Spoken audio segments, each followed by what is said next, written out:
ਸੁਣ ਕੇ ਇੱਕ ਪਾਗਲ ਦੀ ਗੱਲ ਸੋਚ ਰਿਹਾ ਮੈਂ ਅੱਜ ਕੱਲ੍ਹ। ਕਹਿੰਦਾ ਫਿਰਦਾ ਸੀ ਗਲੀਆਂ ਵਿੱਚ, ਪਿਆਰ ਤੇ ਸ਼ੁਗਲ ਏ ਪਲ ਦੋ ਪਲ। ਚੋਰਾਂ ਵਾਂਗ ਲੁਕ ਲੁਕ ਬਹਿੰਦੇ, ਵਿੱਚ ਮੋਬਾਈਲ ਤੇ ਗੁੰਮਸੁੰਮ ਰਹਿੰਦੇ। ਆਸੇ ਪਾਸੇ ਦੀ ਖਬਰ ਨਾ ਰਹਿੰਦੀ, ਕੰਨਾਂ ਵਿੱਚ ਹੈਂਡ ਫਰੀ ਰਹਿੰਦੀ। ਫੋਨ ਤੇ ਤਸਵੀਰਾਂ ਮੰਗਦੇ, ਰੋਜ਼ ਨਵੀਆਂ ਹੀਰਾਂ ਲੱਭਦੇ। ਝੂਠੇ ਵਾਅਦੇ, ਝੂਠੀਆਂ ਕਸਮਾਂ, ਨਾਲ ਮਰਨ ਦੀਆਂ ਤਕਦੀਰਾਂ ਮੰਗਦੇ।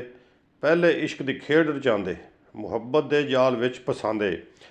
ਇਸ਼ਕ ਵਿੱਚ ਕਮਲੇ ਝੱਲੇ ਹੋ ਕੇ ਵਾਇਰਲ ਕਰਨ ਦੀ ਧਮਕੀ ਲਾਉਂਦੇ। ਇਸ਼ਕ ਨੂੰ ਲੀਰਾਂ ਲੀਰਾਂ ਕਰਦੇ, ਬਦਨਾਮ ਸੱਸੀਆਂ ਹੀਰਾਂ ਕਰਦੇ। ਗਲਤੀ ਕੁੜੀਆਂ ਦੀ ਚੋਖੀ ਹੁੰਦੀ, ਲੱਖਾਂ ਤੋਂ ਵੱਧ ਇੱਜ਼ਤ ਹੁੰਦੀ। ਦੋ ਚਾਰ ਗੱਲਾਂ ਦੇ ਵਿੱਚ ਆ ਕੇ ਭੁੱਲ ਜਾਂਦੀਆਂ ਨੇ ਆਪਣੇ ਮਾਪੇ। ਗਲੀ ਗਲੀ ਰਸਵਾਈਆਂ ਲੈ ਕੇ ਮਰ ਜਾਂਦੀਆਂ ਨੇ ਫਾਹੇ ਲੈ ਕੇ। ਪਿਆਰ ਮੁਹੱਬਤ ਤੇ ਅਖਲਾਸ ਮਤਲਬੀ ਲੋਕਾਂ ਕੀਤਾ ਨਾਸ। ਮਿਹਰਬਾਨੀ ਕਰਕੇ ਵੀਡੀਓ ਨੂੰ ਲਾਈਕ ਤੇ ਚੈਨਲ ਨੂੰ ਸਬਸਕ੍ਰਾਈਬ ਕਰਕੇ ਸਾਡਾ ਮਾਣ ਵਧਾਓ।